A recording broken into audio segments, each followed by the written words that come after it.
Hey everyone, What If Fan here, bringing you another exciting part of What If becoming a mangaka in One Piece world.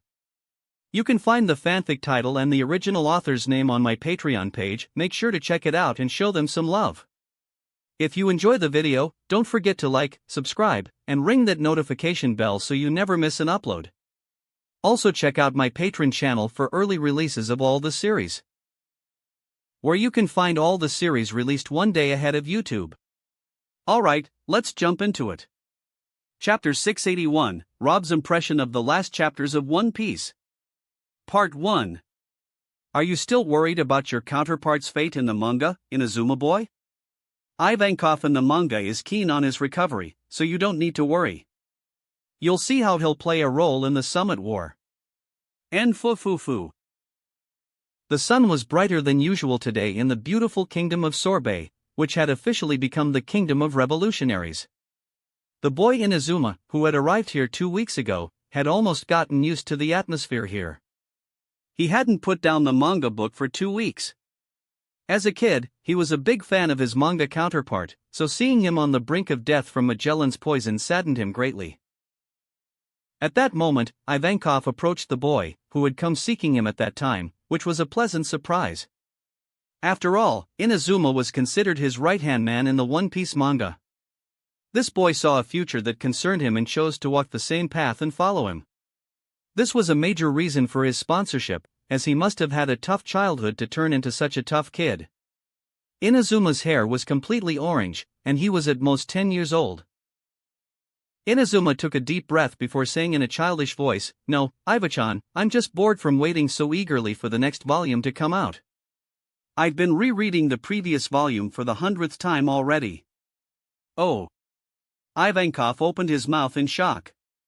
It seemed that not only most of the men he saw today were in a similar state, but even the children who were supposed to be full of vitality. It seems that manga addiction has become more dangerous lately, remarked Dragon, who had just passed by here. Boahaha. It's not manga addiction, but the events following the Great Escape from Impel Down or war, a massive-scale war. Everyone is more excited than necessary. Look, even an old man like me is excited, not to mention the youngsters. Garp laughed heartily, acknowledging the difficulty of waiting for the next volume, which would be full of shocking events. Garp had just returned from the Grand Line after a quick mission. This country no longer needs a king anymore, right, Dragon? Kuma's voice preceded him, with Bonnie resting on his shoulder like a cute cat, unaffected by Rob's knowledge of her true identity, as an error on her presence. Dragon turned around, then smiled in response. Although this country no longer needs a king, your presence brings joy and relief to the citizens. I don't know how you've earned their love and respect, but I understand their feelings. Anyway, if you don't like to remain a king, you can talk to the old King Bulldog to reclaim his throne. Bikori has already dead, and there won't be any obstacles. Dragon explained calmly. But this place, filled with people who love knowledge and simple folks, is convenient to use as the main headquarters for the Revolutionary Army. Seeing many younger versions of famous manga characters gathered in one place, even Inazuma couldn't help but be amazed. In his heart, he was happy with his decision to join the Revolutionary Army. Ohara, in the nearby sea. The bright colors of the rainbow reflected in the eyes of little Robin as she enjoyed herself above a natural water fountain. In the distance, dozens of whales appeared, like Laboon, each whale the size of a small mountain. Among them Laboon was slightly smaller in size. Brook clung to Laboon's back, his skeletal body helping him cling lightly. Yah-ho-ho-ho. I didn't expect to see Laboon's family again. You must be happy, aren't you, Laboon? Boo! The excited whale sound was a clear indication of its true happiness. Well, we must thank Robsan who managed to find your whale herd and invite them to Ohara. The natural fountain on which Robin rode at this moment was the water column expelled by one of the huge whales with every breath. The appearance of many whales caused a beautiful rainbow to form due to the abundant water they expelled. Robin was not enjoying alone, as she was accompanied by Yamato, Hancock, Makino, Scarlet, Sonia, and also Marigold. On the hill overlooking the sea, Rob, Alvia, Glora, and the others were delighted to see this beautiful sight, which made Rob feel satisfied because he managed to find Laboon's herd and persuade them to stay in the Sea of Ohara, giving Ohara a special charm. Thank you, dear. Not only did Laboon become happy, but you also made the children happy. Alvia smiled gently, extremely pleased to see her children happy. So, isn't it time yet? Suddenly, Belmere approached Rob and whispered beside him. I see you're more excited than necessary, Bella. Of course. I want to have children too. With that, Belmere pointed to Nami and Nojiko. I've already found them. We just have to wait for the right time. Rob informed with a smile, making Belmere breathe a sigh of relief. If Rob said he had it under control, then it meant he did indeed and didn't just say that to reassure her. Well, I guess the chapter that just came out is the last before Oda stops publishing for a month. Rob returned to his personal office in the art store in Ohara to enjoy some private time, as he couldn't find it elsewhere. Earlier, 2 weeks ago, he wanted to read the chapters already, but the news of the death of the Dragon Ball author made him lose the desire to read the new chapters, so he postponed it a bit as a mourning for the kind man. This was the first time he received real news from his previous world, but unfortunately, the news was shocking and sad. Here's my message to the world, is the title of the chapter? It seems that Vegapunk has really died. He left a letter to be played at the moment of his death, right? Rob was completely familiar with the current events in Egghead as he had already read all the available chapters. Until now, everything indicated that what would happen in this arc would be shocking to the entire world. Curiosity almost killed him to know what would happen in the end, so he eagerly opened the first of the 3 stacked chapters. The title was Vegapunk's Message to the World. That's Caribou. As expected, the man who wants to join is Blackbeard. How terrible, he has gathered a lot of vital information on his travels with the Straw Hats. I wonder why Zoro didn't kill him. Doesn't he know that allowing such a scoundrel to escape with such huge secrets is something that will bite them later? His choice of the Blackbeard pirates is indeed the worst. Like any ordinary reader, Rob felt anger as he saw Caribou begging Van Augur and Katarina Devon to allow him to join them. Caribou was already a ticking time bomb, it was time for it to explode. Its explosion would lead to a balance between Luffy and Teach in the race towards One Piece. Teach will undoubtedly target Shirahoshi in the Wano country for Poseidon and Pluton. I wonder how Luffy will react and what the sequence of events will be afterward. From this point onward, Rob could no longer predict anything. Who would have expected that such a bug like Caribou would have such a huge impact on the story's events? Chapter 682, Rob's impression of the last chapters of One Piece. Part 2. In Rob's office, at the art store of Ohara. Bluegrass, Hound. Guillotine, along with the other vice admirals who appeared in this arc, Doll, Tosa, Pomsky, Urban, Red King, and Natsuke Gari. Most of them must not be vice admirals yet. Rob remembered most of the new vice admirals who first appeared in Egghead's arc, where they had never appeared before, even before the events of the Marineford Summit War 2 years ago. As a manga reader, he felt curious about these new characters and their strengths level. Well, no matter how strong they are, they're weaker than our powerful giants, haha. A big smile appeared on Rob's face as he saw Broggy crushing Vice Admiral Tosa, who was targeting Bonnie, who was on Frankie's back, trying to kill her as she was the only controller of all the pacifista units on the island. The arrival of the giants Dory and Broggy tilted the balance towards the Straw Hat Pirates in the siege imposed by the Marines on Egghead. Oh, so this is the peak of what they call the Gorosei's strength? Interesting, it's truly supernatural. Rob felt amazed as he saw the deadly power of the demonic spider, Saint Saturn. This mythical Zoan was truly a supernatural devilish power. What are you doing, Kizaru? I didn't expect you to actually kill Vegapunk. Rob felt astonished. The last person he expected to kill the old Vegapunk was Kizaru. From the flashback about Kuma before, Rob knew that Kizaru had a strong bond with Vegapunk. Killing him was the last thing he could do. But what he saw now was Kizaru burning Vegapunk with a scorching laser attack. It's obvious that Vegapunk's intestines have been completely burned by this attack. When Vegapunk sees this scene, I wonder what his reaction will be. Rob felt sorry for Vegapunk's fate and prayed in his heart for the soul of the deceased. Well, at least in this completely different timeline, he won't suffer the same fate. Oh. Rob felt surprised by the last amazing frame in the chapter. It seems like Luffy has finally become serious. The time for fun, laughter, and jokes is over. Ha ha. This has become more enjoyable. The way both Kizaru and Saturn were held, each in a hand with terrifying force and giant form, made Rob feel extremely excited. He really wanted to fight alongside Luffy in this form, even though he wouldn't use his full power, because if he did, Luffy wouldn't be able to hold on for even a minute. How does Vegapunk address the people of the world? Through the Den Den Mushi spread all over the earth? Very curious, Rob hurriedly opened the next chapter with excitement. He wanted to know what Vegapunk would reveal to the world. Does Vegapunk's truth about the world match or differ from the truth of the world I know? Well, Shaka is right about this. The world government is adept at fabricating and distorting facts. I wonder when Vegapunk recorded this visual recording. As expected, the message is broadcasted to the world through every Den Den Mushi with a signal in the vicinity. This sudden change will surely shock and terrify the rulers of the world. The 5 elders in Imu will not sit comfortably in their seats anymore. Will they all act this time, or do they think one of them is enough for a task like this? It seemed that Rob had already spoiled the events of the chapter for himself before reading it completely.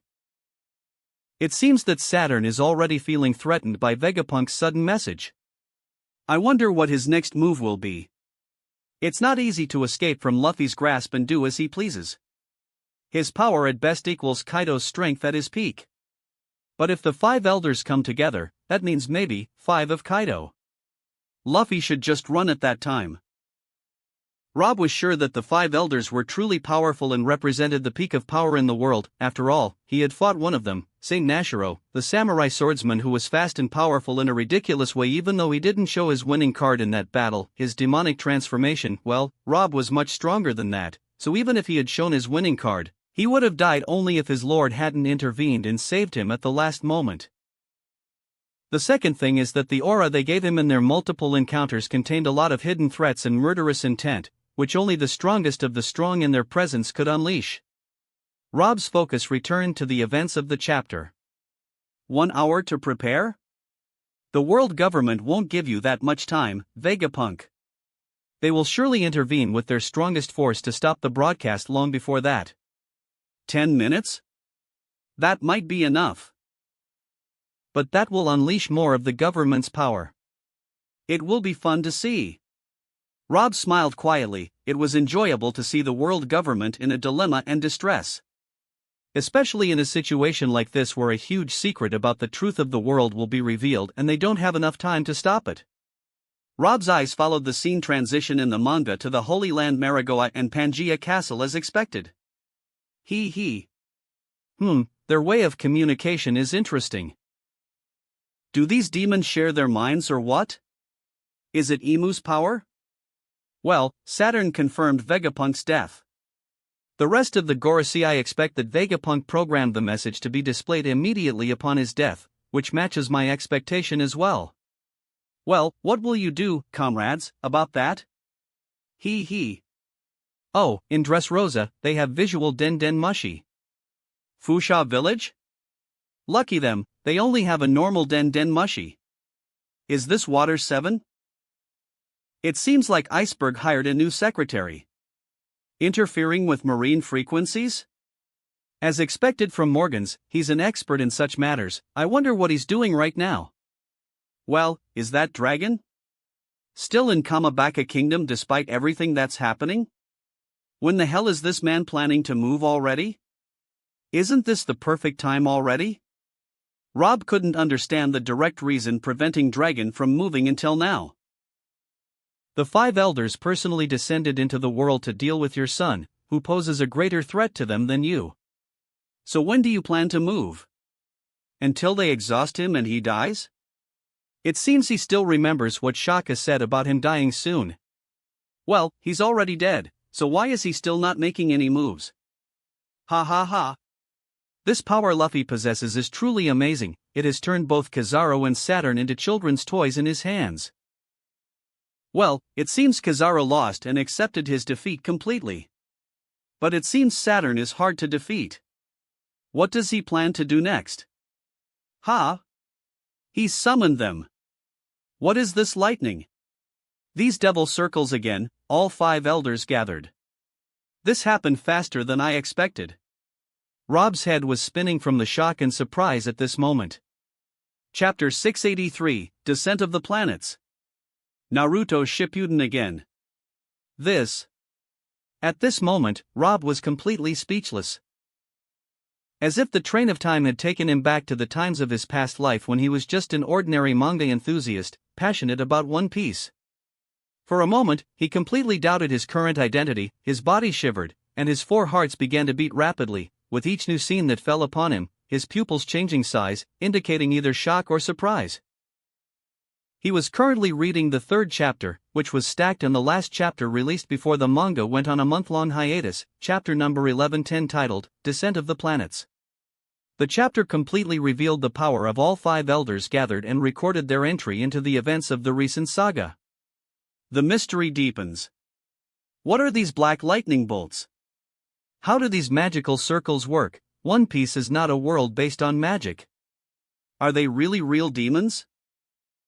Suddenly, Rob remembered Imu's demonic form and the dark demonic realm he was drawn into when he glimpsed her 3rd eye at that time. Perhaps that realm is related to Imu's identity and the 5 elders. This is amazing. They might give me a good battle together. Rob's eyes gleamed as he saw the huge demonic forms of the 5 elders who were directly in front of Luffy in Nika form. What a fantastic frame. Why do I feel déjà vu? Wait. This scene resembles a certain scene from Naruto Shippuden, during the 4th Ninja War when Madara was facing all the Bijou beasts. 5 monsters? Luffy was right. I didn't expect them to be 5 monsters. Are they real monsters or users of mythical Zoan? J. Garcia Saturn, the Gyuki. This is a spider yokai. It is a well-known demonic deity in Japanese folklore as the demonic bull too. Marcus Mars, the Itsamade. This is a creepy bird yokai, likely a hybrid creature between a snake and a phoenix. It is also considered a demonic deity in Japanese culture. What else? Interesting. Topman Warcury, the Hoki. This is a monstrous boar. Wait. This is not a yokai, but a legendary monster from Chinese folklore this time. Interesting. Well, the Chinese also consider it a demon king, the wild boar demon god. Ethan Baron v. Hinashiro, the Bakatsu. What an intriguing creature. Rob tried to remember from which folklore this strange legendary creature could be. Oh, it's also a yokai, right? This is a demonic spirit of a horse that burned to death. In Japanese culture, the horse that participated in war and died in flames is embodied as a first-class demonic spirit, also considered a demonic deity. Interesting. And this? A giant worm? Wait, could the huge shadow at the end of the hall that was chasing Sabo at that time be the shadow of Shepherd Jupiter and not Emus? The San Wirm, this is too famous mythology creature. It is a mythical serpent and some consider it an earth dragon or sand dragon in Western fantasy. This is also not yokai, but in a way, what dragon can be considered a demon king too? At this moment, Rob fully understood the power of each of the 5 planets, which they had hidden for centuries, as no one who saw them alive ever emerged afterward. Despite all the truths revealed in the manga, and all the chaos it caused you, despite my control over half the seas of the world and setting foot in the other half one way or another, and despite my killing of many celestial dragons and seizing many of your resources, none of these mythical entities appeared before me. Even in battle, you preferred death over revealing this demonic transformation. That's interesting. Finally, the manga allowed me to see through you, the highest authority in the world government. I really didn't expect it to be this deep. Well, what a shame. The world has been ruled by a herd of animals for centuries, even there's a pig among you. Rob snorted contemptuously. Oh. Interesting, Nashiro. I remember you were fast in the sword battle we had in Wano about Pluton, but it seems you're even faster in your demonic form. Rob was thoroughly enjoying this chapter that revealed the power of the Katana Gorosei. Even the advanced version of the pacifistas couldn't withstand him, unlike the Black Blade of Saint Nashiro, as he moved at an eye-blinking speed across the island, cutting down the pacifistas that weren't under their control. Oh, Zoro finally got serious when he sensed the terrifying Haki presence of the five elders? Did Lucci lose so easily, with one strike? When Zoro gets serious, he can cut down even Kaido, let alone Rob Lucci. That's expected. This is wonderful. I haven't been this excited in a long time. An excited smile appeared on Rob's face as he saw how the giants Dory and Broggy cut off the head of the sandworm that had swallowed Luffy. However, Rob didn't believe that cutting off the worm's head would kill it, otherwise it couldn't be called a mythical creature. The chapter ended so quickly?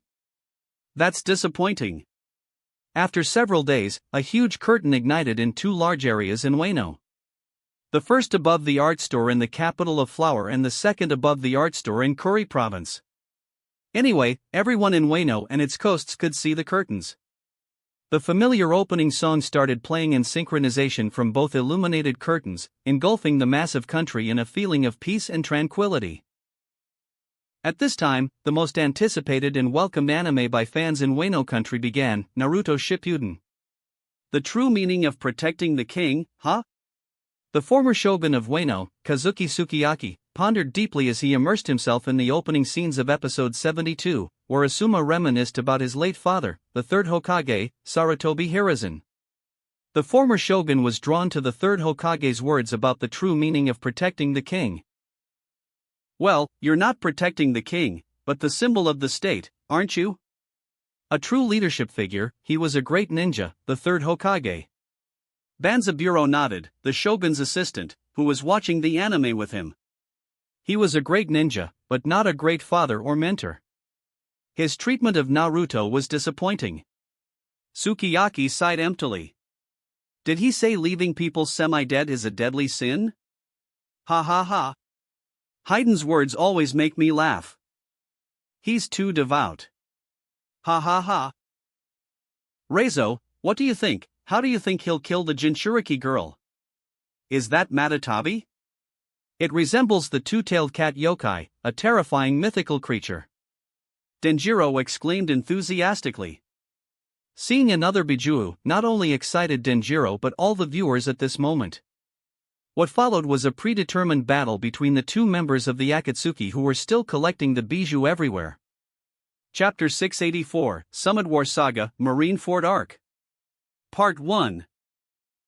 Seriously, I didn't expect to see Jinwoo returning to the Demon Castle this quickly. After acquiring the powers of the Shadow Monarch, he's almost invincible. So why he can't return? After the deadly battle with the gatekeeper Cerberus, I was sure the Demon Castle wouldn't be that bad. Vulcan, Metis, and the Demon Monarch Baron. It was exciting to see all these fierce battles. Jinwoo's level has finally reached S rank. Man, could Demon Monarch Baron be related to the Shadow Monarch's level? I felt the same when I saw his impressive arrival riding a dragon. It's not a dragon but a wyvern. Jinwoo was lucky to have obtained the wyvern shadow at least. His inability to extract the shadows of the demons he kills made me feel somewhat bitter. Don't remind me. Every time he can't extract the shadows of his powerful enemies, I remember the snow elf's shadow, Baruka, who Jinwoo failed to extract his shadow. Anyway, it was fun watching Jinwoo climbing the floors and crushing demons on each level. It reminded me of Luffy's journey through the Impel Down levels. Ha ha ha. Are you comparing Luffy's short journey through 6 levels and Impel Down to 100 levels in Demon Castle? Forget it, it was just an analogy, man. Oh, the wait has been long. I miss One Piece manga, it's the only manga I feel addicted to while reading. No other manga, not even slime manga or solo leveling manhwa, can replace that feeling. Speaking of Rimuru, man, this week's chapters were unsatisfying. I feel like the beginning is somewhat boring. That's because Rimuru is still weak in building his foundation. Recruiting the goblins and wolves tribes was a wise choice. I feel like I love this kind of story where the protagonist builds his own kingdom. I'm eagerly awaiting the next chapters. The streets and markets of the art capital, Ohara, were filled with people discussing their favorite manga topics, which had released many chapters in the past few days. Whether in libraries or schools, in markets or shops, bars, and restaurants, everyone in these places was talking about manga and the exciting events that happened in the latest updates of their favorite stories. Have you heard the latest news? What are you talking about? Recent news from the other side says that the world government appointed a new warden at Impel Down. That's what Morgan said. You know Morgans, right? Ah. Yeah. Does that mean Magellan has been replaced? Wait, isn't Magellan the current warden? Well, he was, but he's been replaced. Is the reason for that his failure in the manga? Who replaced him? Perhaps, but isn't that a silly reason if his failure in the manga is the reason for his dismissal? Well, the real surprise or shock is who replaced him. Who replaced him? Marshall D. Teach. Ring Hell Island, inside the central prison. Has it started? Hasn't it started yet? You fools! I've been waiting for a whole month. Pa! Pa! Pa! In a certain cell, a middle-aged man with thick yellow hair continued to fiercely strike the iron bars of his cell. The Golden Lion caused a commotion once again, after becoming somewhat foolish and finding his only cure in One Piece manga. Waiting a whole month after each new update has almost killed him out of boredom. Boom! Suddenly, a leg came from nowhere and collided somehow with the Golden Lion's body, sending him flying to hit the wall of his cell and fall to the ground. Causing a commotion and disturbing your fellow prisoners repeatedly is forbidden. Don't cause trouble, Golden Lion. The face of the person who struck Shiki was revealed, a legendary and famous hunter, Burndy World. Moria's eyes, who shared the same cell with Shiki at this moment, widened as he sensed Brindy World's arrival. Since it's not break time yet, Moria closed his eyes and returned to his thoughts, uninterested in Brindy World and what he wanted. Shiki, I intended to invite you to something exciting that will happen soon, but it seems you haven't recovered yet, unfortunately, said World with an insincere tone. Then he took out a manga volume shining under the prison lights. The cover looked majestic, with Whitebeard occupying the top and largest part of the cover. At the bottom appeared a part of his crew like Marco, Vista, and Jozu, then pictures of all the Shichibukai members from Mihawk to Doflamingo, Hancock, Kuma, Moria, Teach, Jinbei, Crocodile, Luffy, Ivankov, Buggy, and others who escaped from Impel Down running at the front of the cover. This volume had just been released a few minutes ago. Outside the prison, people all over the world were going crazy to get even a single copy of this book in Brindy World's hands at this moment. Because it's the new release of One Piece manga with the monthly update, the most anticipated release since the beginning of the saga several months ago. Summit War Saga, Marineford Arcs Volume. Shiki's eyes gleamed as he saw the One Piece volume in Brindy World's hand like a starving lion who hadn't eaten a piece of meat in a month. I don't care about the exciting event you want me to participate in, I'll be grateful if you give me One Piece manga. I knew it, the new volume has already been released. Jahahaha. Oh, if Mr. Rob wasn't merciful towards prisoners like you, Shiki, I wouldn't have let you get what you want this easily. But the Lord's orders cannot be contradicted. After saying that, he threw the volume to Shiki, who eagerly intercepted it and quickly opened the first page. As he immersed himself in the story's atmosphere again after a month-long hiatus, the Golden Lion's eyes regained their sparkle. At this moment, he completely disconnected from reality and entered the events of the Summit War. Seeing this made Moria uneasy. Can I get one too? Oh, of course, replied Brindy World and pulled out another volume. By the way, you may not believe it, but it seems your weak counterpart will also participate in the war. Moria's eyelashes trembled, and he almost cursed, I already know that. Chapter 685, Summit War Saga, Marineford Arc. Part 2. The morning sun rose after a long night over the famous Marine headquarters, its rays shining brightly and invigorating. At this moment, the sounds of enthusiastic soldiers and trainee Marines lining up could be heard, as well as the Marines rushing to their duties one after another. Fleet Admiral Sengoku stood gazing at all of this from a window atop the highest building in the Marine fortress, the Fleet Admiral's office. Sengoku stared silently and calmly, remembering a familiar face, munching on rice crackers and laughing mockingly without care for the world. He was once his close friend. I wonder what your role will be in this war. Garp. After uttering these words, Sengoku gazed deeply into the new volume that was still closed in his hand. It won't be that bad, trust me. A voice came from behind him. It was Crane's voice, the famous Vice Admiral and Chief of Staff. Oh, Suru-chan. Good morning. Suru nodded gently in response to Sengoku's greeting and took an empty seat. Last month had been busy for the female Vice Admiral and her crew of women, but finally, she had some time to relax. There's nothing better than relaxing during the same time frame as a One Piece manga day. Arara. Is it time to detach from reality for a while? The summit war will be epic, I believe, Sengoku-san. This time, it was Kuzan's voice that seemed excited. A war with Whitebeard. How terrifying. Sengoku-san, I've seen some comments on forums saying that you described Whitebeard in such noble terms that they thought you were a fan. This time, Borsellino's mocking comment caught Sengoku's attention. Who said that? That's ridiculous. Sengoku felt anger in that moment. At last, in this war, the world will know the meaning of pain, remarked Sakazuki as he opened his own volume. Both Borsellino and Kuzan's mouths twitched upon hearing Sakazuki's comment. South Blue, Batarilla. Away from the hustle and bustle of the beautiful town that had transformed from a small village into a vibrant city thanks to the art store, the famous ship Oro Jackson, the legacy of the Pirate King, was peacefully docked away from prying eyes. The Pirate King, Gold. Roger and his wife, Portgas de Rouge, had arrived on this island the day before to reminisce about the memories that tied them to this place. Currently, they were in their wooden house in the forest surrounded by banana trees. Well, Rob said this arc will be tough on us, dear. I trust Rob, so I already have an assumption in my heart. Here, I brought this. Roger took out a white towel from his jacket pocket and placed it next to his wife. She looked at him blankly as he did so. I won't cry. No matter what happens. Rouge said sternly before opening the volume. Roger sighed and opened the volume himself. He knew that One Piece excelled in capturing the essence of emotions. It was impossible not to shed tears when she was the mother of the man who would be executed. Chapters Events. South Blue.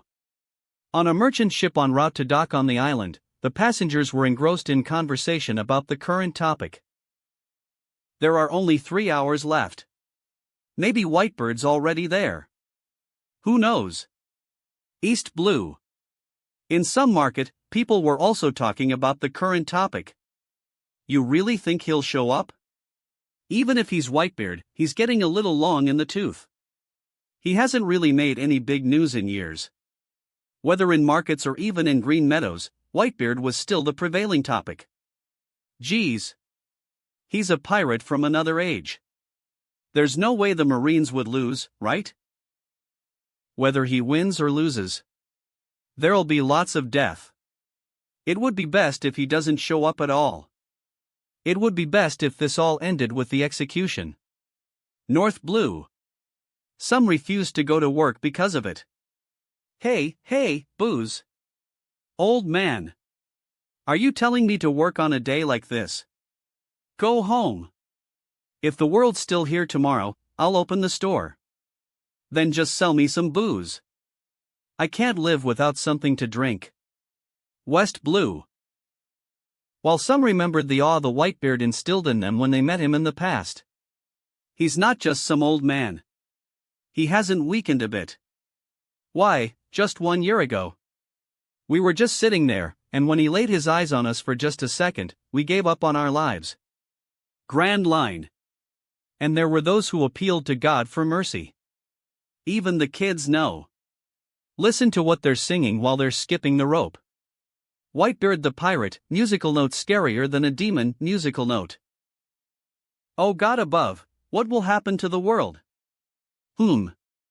It seems like the people of the world are feeling palpable fear in the air. This truly means that the upcoming war will change the world significantly. Roger said with a smile. He knew this atmosphere very well. A great war. A war that would change the world's balance. They were scheduled to witness it in all its details.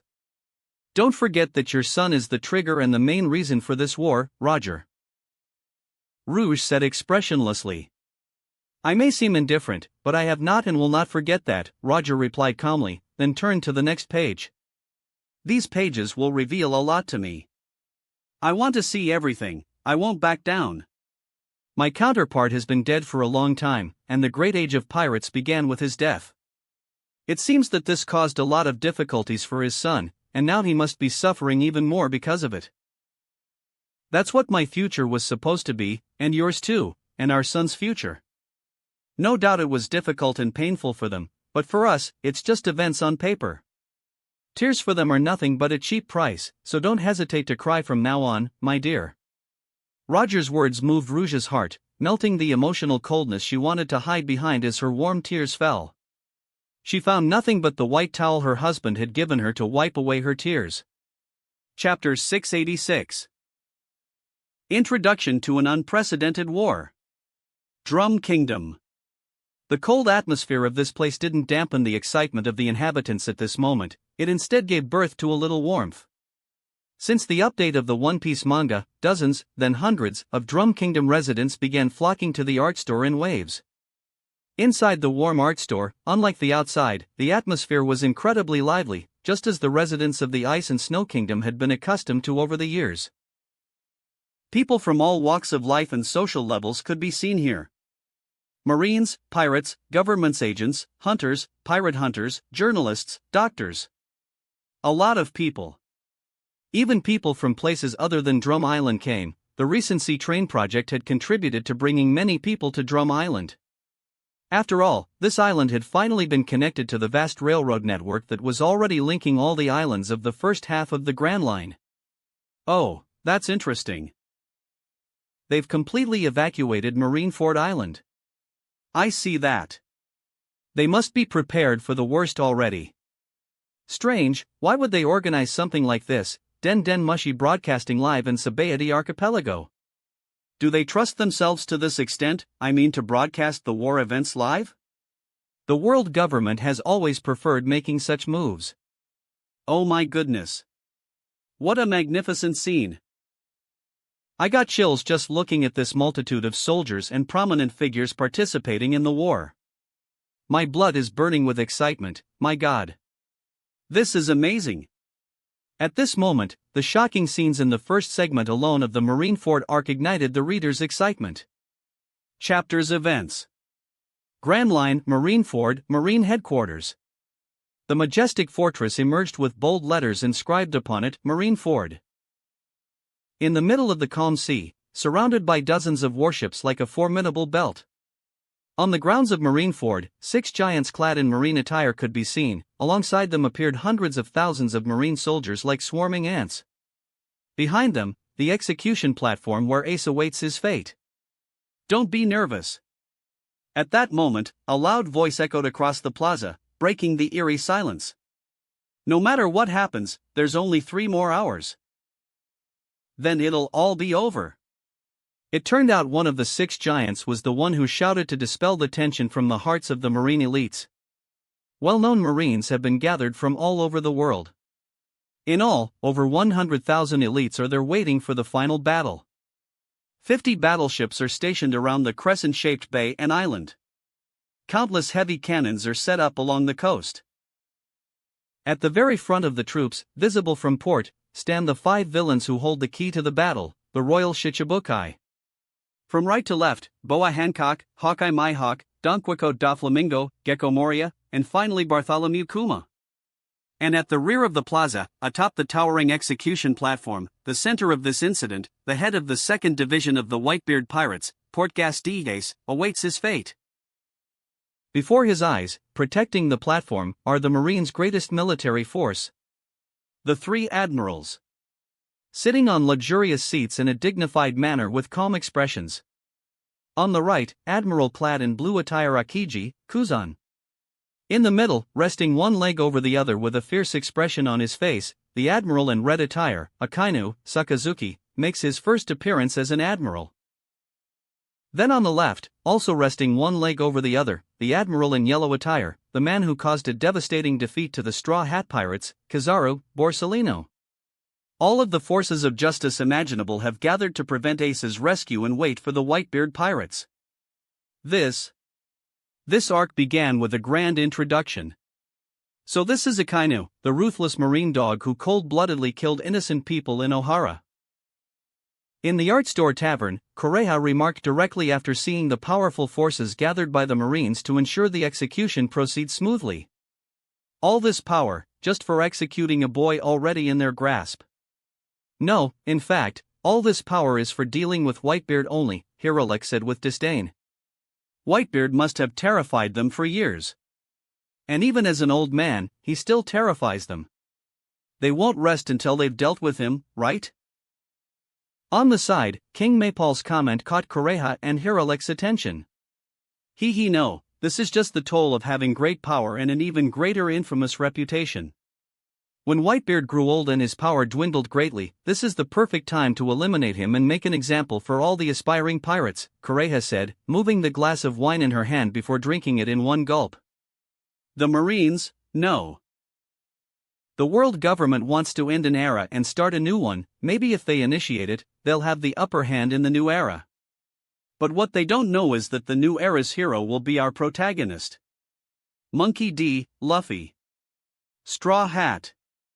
Both Hirolek and King Maypal said simultaneously with a smile. That sums it all up. Queen of Drum Kingdom, Maypal's wife smiled lightly, then returned to immerse herself in the thrilling manga events. On the outskirts of Sphinx Island, a fleet of 3 ships resembling the heads of massive whales halted, led by the ship Moby Dick. These ships belonged to the Whitebeard pirates, and the moment the residents of the small island saw the flag of the Whitebeard pirates, they cheered with joy. Today wasn't just a day for One Piece manga, but also a day for the return of the legend of the island, Edward Newgate, to his homeland once again. Gorararara! Everyone seems lively. Whitebeard descended from Moby Dick, followed by his sons, their faces adorned with smiles. At this moment, the destination for the Whitebeard pirates was the art store in the center of town, where they could spend enjoyable time with the residents of Sphinx and with each other. A volume like this, I can only truly enjoy it in a place like this. Whitebeard opened the new volume with a hidden gleam in his eyes. Chapter 687, Port Gasti. Rouge, the sacrifice of a loving mother.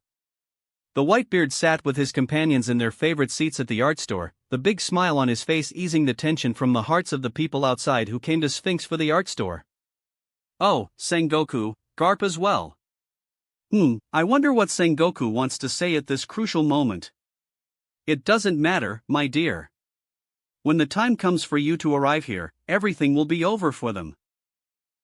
Buckingham Stussy was confident in the strength of her lover. Even if he had become very old in the manga, he was still the indomitable Edward Newgate in her eyes. Chapters Events. Marine Ford. I'm going to tell them everything, all right, Garp? Sengoku spoke to Garp, who responded with annoyance. Do what you want, I'll be below. Saying that, Garp jumped from the execution platform, then Sengoku sat near the bound ace, and ordered the executioners to step back for a moment. Step back for a moment. Yes, sir. The executioners nodded obediently and stepped back. It's Fleet Admiral Sengoku. What? The soldiers below felt surprised after seeing the Fleet Admiral also joining the war formation. Give me the Den Den Mushi.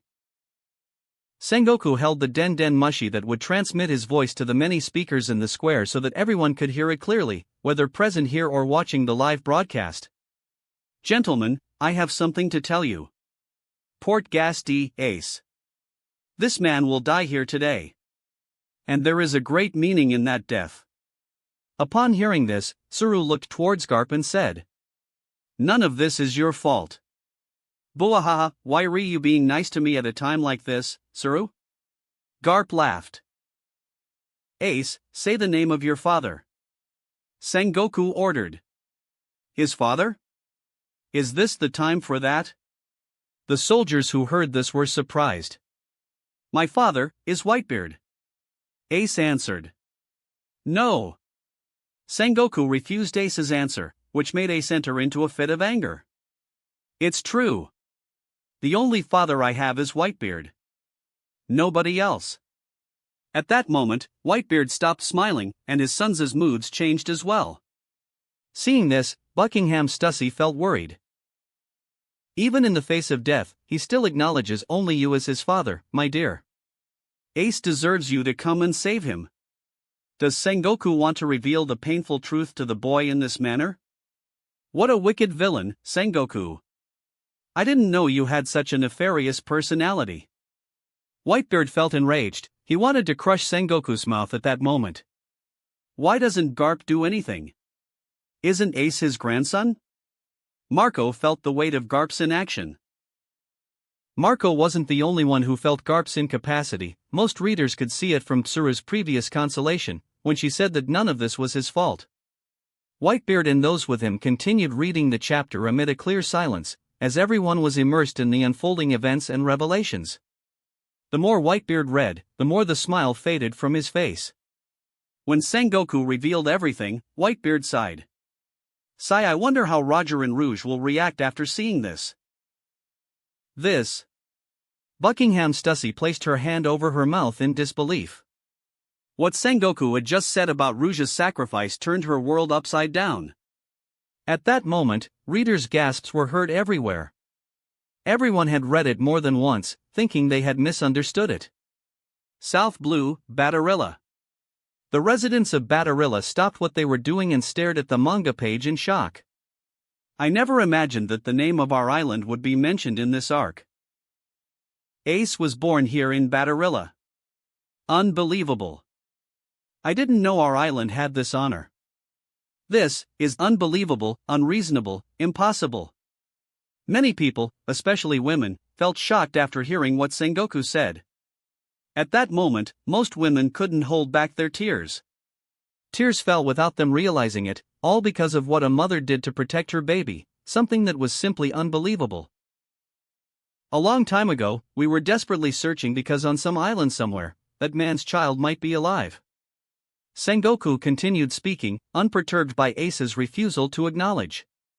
Cipher Pole could only give us the smallest bit of information. So we checked all the newborn children who were born soon after, as well as their mothers, and still, we found nothing.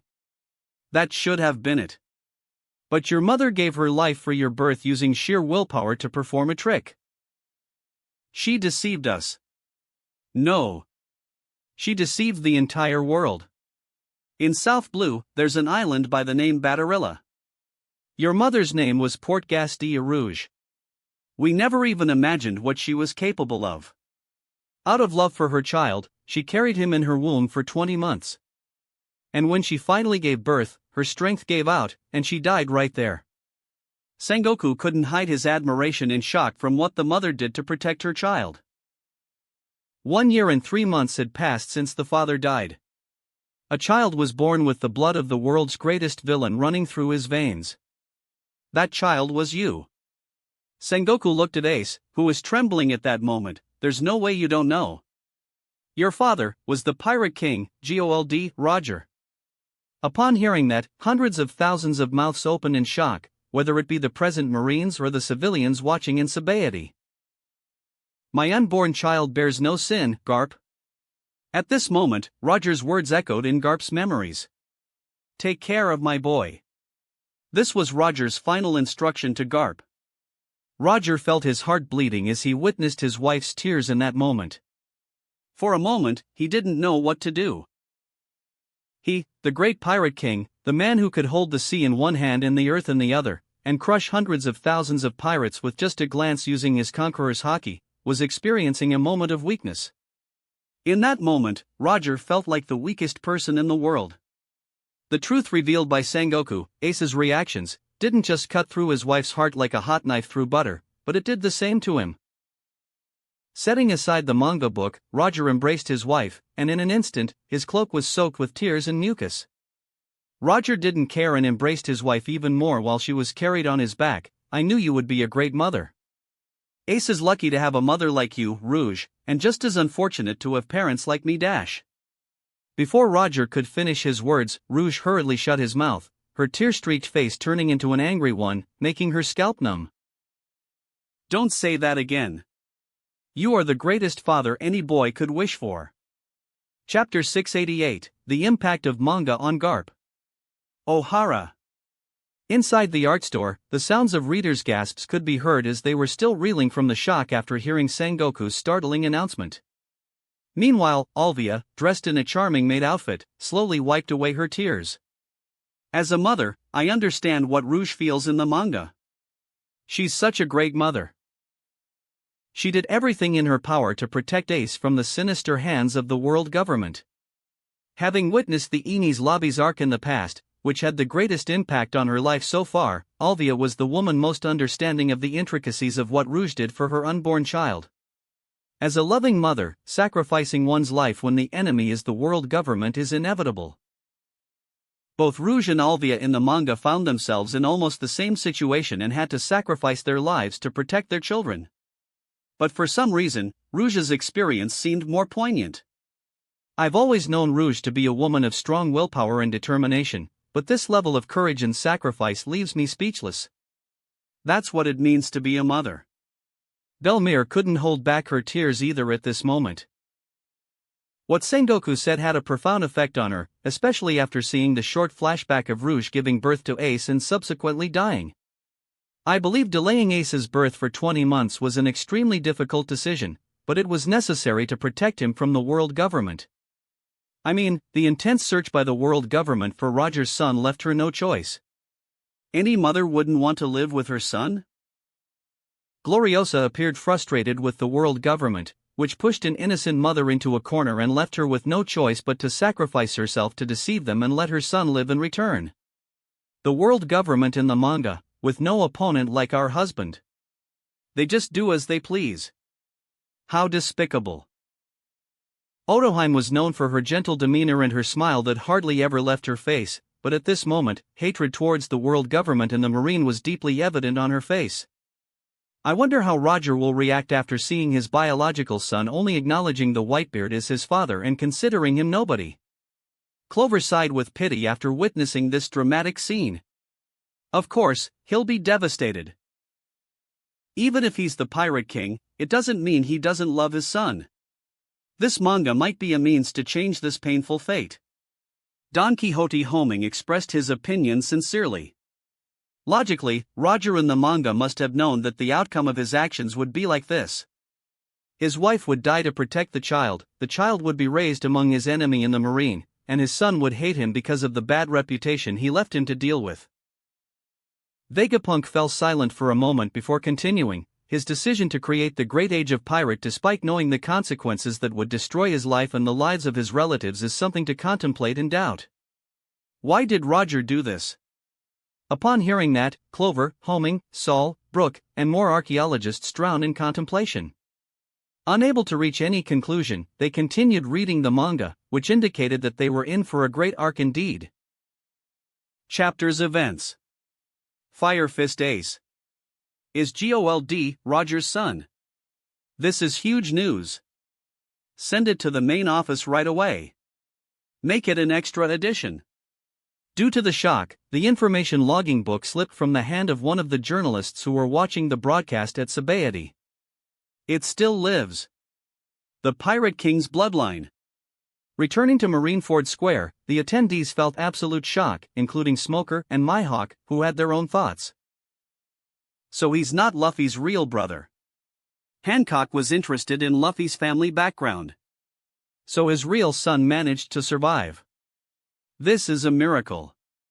Everybody even slightly associated with Roger was executed at that time. Moria felt shocked by this fact. Oh. Even Doflamingo felt astonished for a moment. He said that he was Luffy's brother, so I thought his father was Dragon. Kobe's mistaken belief changed in this moment. So did I. I guess that means they aren't related by blood. Helmeppo concluded. Fufu, it seems both your counterpart and mine were unaware of the fact that the 2nd Division commander of the Whitebeard Pirates is actually the biological son of the Pirate King Gold Roger. Doflamingo looked deeply at Mihawk before saying that. That doesn't matter. Roger is already dead in the manga. I don't think my counterpart would be interested in the past of a dead man. Mihawk's response seemed indifferent. TSK, how cold, Enel commented disdainfully. Mihawk glanced at Enel for a moment but then looked away and returned to the events of the manga. Roger was not wrong, his son has no connection to the sins he committed. Where is the justice in punishing a child who wasn't even born in this world for what his father did? Isho clenched his fist in frustration. Since the release of this manga, his true sense of justice has never aligned with what the world government and the Marine have done throughout all these arcs. The Marine and the world government always seem to outweigh the pirates in committing sins against the innocent people of the world. Even children and women cannot escape the clutches of the wicked world government. Rosinante appeared angry, unlike his indifferent brother. Sorbet Kingdom. Inside the art store, members of the Revolutionary Army gathered in their designated part of the bar. After handing over the governance of this kingdom to the former king, Kuma was able to free himself from his responsibilities as king and now became just another revolutionary like the rest of the army. Of course, in the hearts of the people of Sorbet, Kuma was still their king, and Bonnie was still their princess. Oh, old man. Your counterpart is going through intense psychological warfare in this arc. Dragon said after glancing to cast a look at his father. Unusually, Garp wasn't smiling or munching on any rice crackers at this moment. Instead, he was reading the manga with a grim expression. If Dragon could see the psychological conflicts Garp was going through in the manga, how couldn't he also see them? They were as clear as the sun at noon. Well, who could sit and watch the execution of his grandson like this without flinching? Even though he wasn't his biological grandson, he took care of him and raised him alongside his real grandson. That means he already acknowledged him as his grandson. The current Garp was 100% aware of what Garp felt in the manga, to the point where the latter's feelings and inner conflicts transferred to him with every scene featuring Garp. It seemed as if he truly transcended to the Marineford War and merged with his counterpart, living through its events with spirit and body. Chapter 689, If It's a Girl, and If It's a Boy, Ace. Before people around the world began to enjoy one of the most thrilling arcs ever, the Marineford arc, before its release, on the evening of Saturday, April 9th, in the sea calendar 1505, Rob was inside his office at the art store in O'Hara. The brush in his hand seemed to come alive as he vividly depicted the events in his memory with extreme precision. The current arc he was drawing was filled with magnificent scenes in perfect frames that any manga artist would find challenging to draw alone, but Rob was no ordinary manga artist. His abilities were truly supernatural, not human. Just as the scene appeared in his memory, he drew it almost instantly. Adding colors to the artistic mix could transform the volume pages into animated videos if compressed and streamed quickly. At that moment, Rob enjoyed drawing the manga just as readers enjoyed reading the chapters. When he reached the poignant scene from the epic war events, where Akainu intended to attack Luffy and kill him, he frowned inside. I have no say in such a fate, even I was very sad when I first saw it. I wonder how many hearts will break and how many eyes will tear up after this. How many readers will find this outcome unfair, and how many readers will be shocked because it goes against all their expectations? As the author in this world, will I be blamed for this outcome? With a helpless smile, Rob continued drawing the final features of the great arc. Chapters Events. Flashback. Garp. I'm gonna have a kid.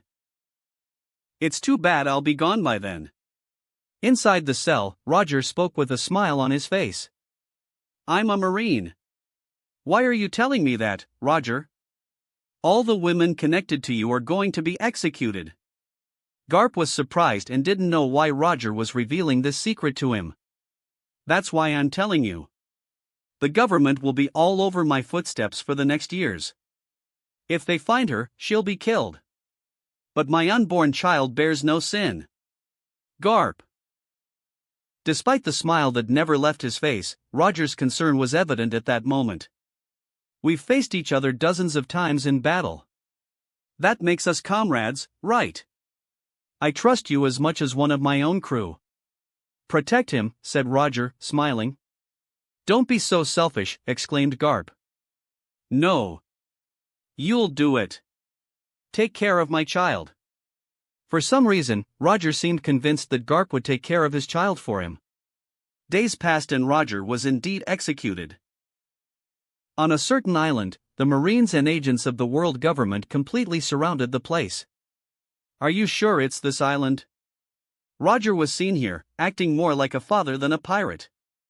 Check all the children who were born within 10 months of his arrest. The pregnant women too. Kill any mother who seems suspicious. Roger's time is over. His bloodline must be exterminated. 5 children were born this month. The women due next month are. Sitting on a rocking chair, a woman with light orange hair gently touched her belly. Not yet. You can't be born yet. Months passed, and finally, when the world government lost hope of finding the intended child on this island, a baby was born. Oh yeah. These were the cries of the newborn. If it's a girl, N. If it's a boy, Ace. That's what he decided. This boy's name is Gold, Ace, the son I had with him. Ha! Ha!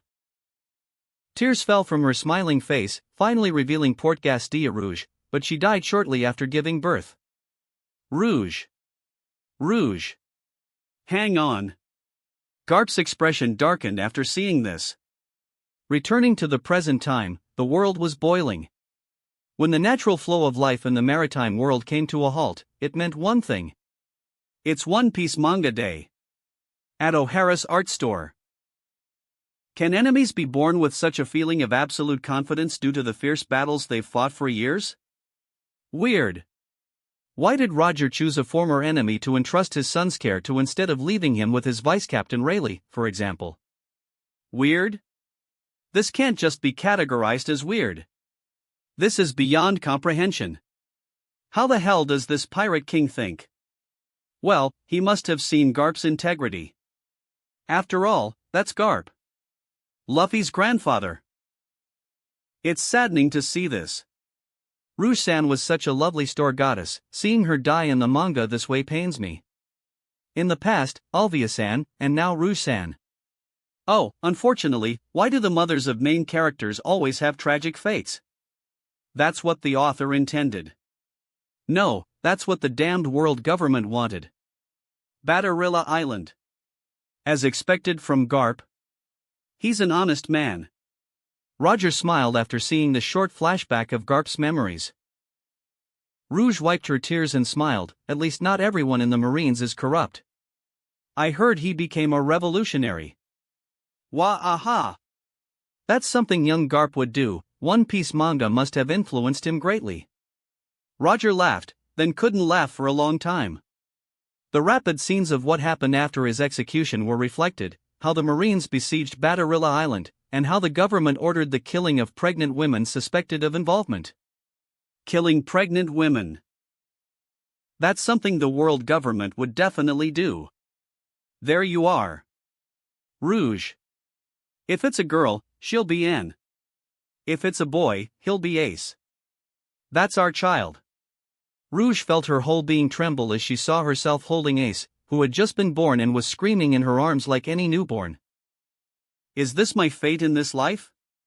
Death has always been the inevitable end feared by everyone. Undoubtedly, seeing someone with your face and your name die is terrifying, even if it's just a story drawn on paper.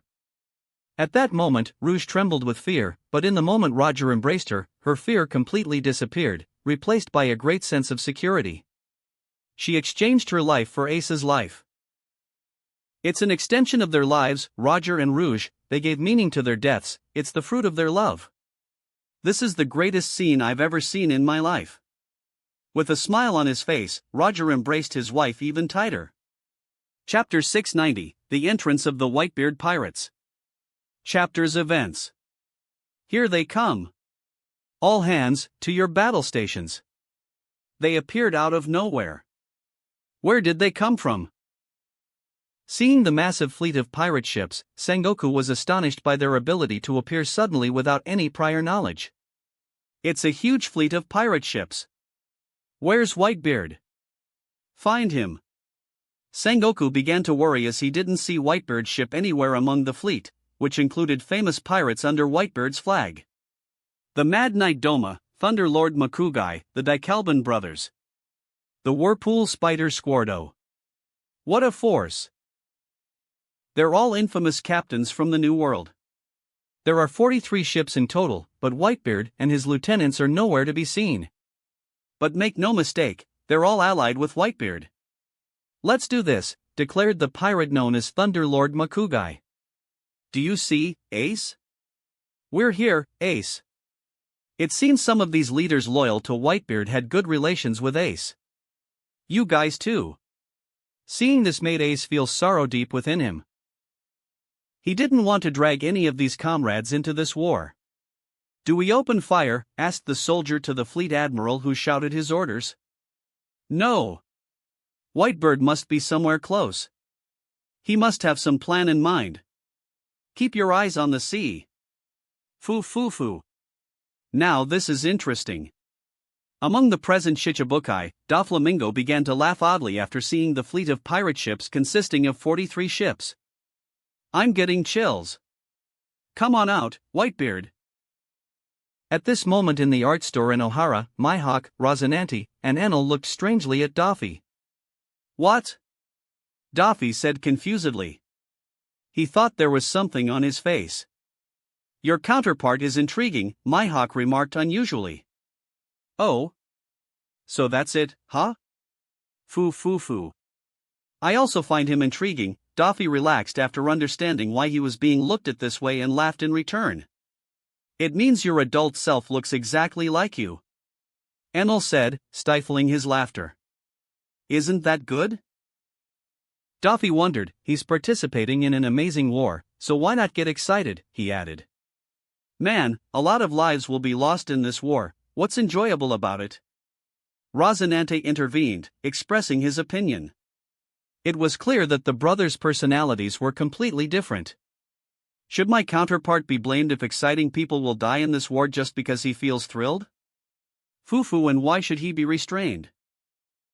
Daffy stuck to his position because he saw no fault in his counterpart's actions. Ho. No one will blame you for enjoying the war. Of course, you're nothing but a big chess piece, but your madness shows in every move. It's clear you're a villainous character in the manga. This time it was Isho who spoke. Everyone knows my counterpart has been a villainous character since his involvement in the slave auction issue, so it doesn't matter. I like the kind of character he is and look forward to seeing more. Hearing that, the listeners shook their heads in disappointment and returned to immersing themselves in the manga events. Foo, truly interesting. Seeing the way Whitebeard appeared on stage made Daffy's body shiver. New World pirates don't resemble humans. Weird. Their appearances are ugly, but they seem to have kind hearts since they came to help Ace. When I read manga like Bleach and Solo Leveling and watched anime like HXH, Aoi, and Naruto, and saw the natural human form, I became sure that humans in our world are completely unnatural. I have the same impression as you. At first, it was just a faint feeling, but over time, I've noticed this difference between the shapes of humans in our world and other worlds significantly. But, my friends, we humans in the Four Blues are completely natural, even though we're somewhat taller compared to humans in the world of Naruto, for example. But we don't have this kind of major difference compared to humans in the Grand Line who have different physiques. Let's leave that for now. How the hell did the Whitebeard ships appear from under the sea? Is this the coating that Luffy and his friends were searching for Rayleigh for? They wrapped their ships in the bubble coating from the Sabaody archipelago. What brilliance! At this moment, readers in Ohara were shocked by the way the Whitebeard pirates appeared amidst Marineford. New World, Sphinx Island. Hundreds of people gathered in the art store. Who would have imagined that these villagers were extremely poor just 1 year ago, living solely on the aid provided by Whitebeard? But now, since Rob opened an art store for them here, many people have been flocking here. Despite the disdain for trade, life thrived, and they no longer needed Whitebeard's aid. At this moment, seeing the majestic appearance of Whitebeard in the manga and his official entry into the war, dozens of Sphinx residents cheered enthusiastically. Whitebeard smiled after seeing the crazy reaction from his people. Before that, Whitebeard was thinking. The Mad Knight Doma, Thunder Lord Makugai, the Daikalban brothers, the Whirlpool Spider Squardo, and 43 others, I think among them is Little Ors Jr. Isn't that right? Gorarara. I have many sons, and I will have many more in the future. My sons, if someone comes looking for me to become my son, and you make sure he participated in the Marineford War in the manga, don't stop him, because he will be my son just like you. Hearing that from their father, Marco and the others shook their heads with helpless smiles. Fufufu as Stussy let out a muffled laugh, it seems she will become a mother to hundreds of pirates in the future. There's a shadow in the bay. Could it be? I see all of their ships. Had the coating applied to let them travel on the ocean floor. Meanwhile, 4 ships emerged from beneath the sea amidst Marineford Bay in a shocking scene. Yuwa! It's Moby Dick. 3 ships from the Whitebeard pirates are there too. They've entered the bay. The 14 squad leaders are all there, exclaimed a stunned marine soldier. Whitebeard.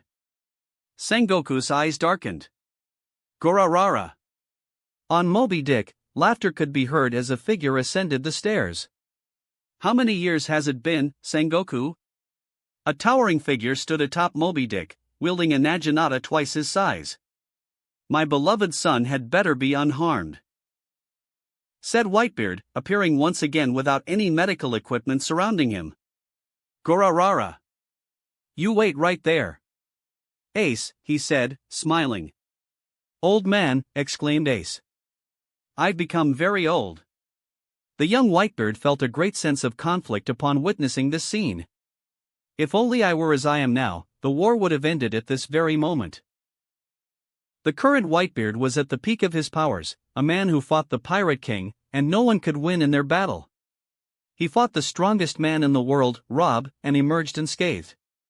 Unlike the old man, filled with wounds and plagued by diseases, he was very strong. Rescuing a son or a group of sons from execution would not be difficult, even if the number of Marines doubled in this war. My dear, even as an old man, I trust that you will crush them like insects and save Ace. Just watch. Stussy was completely confident. I'm excited. I haven't felt like this in a long time.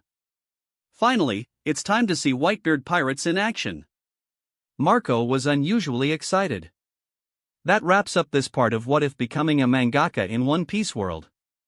Thanks so much for listening. As always, new parts drop every 4 days, so be sure to stay tuned. Also check out my Patreon channel for early releases of all the series, where you can find all the series released 1 day ahead of YouTube. If you enjoyed the video, don't forget to like, subscribe, share it with your friends, and please consider supporting the original author as well. See you in the next one.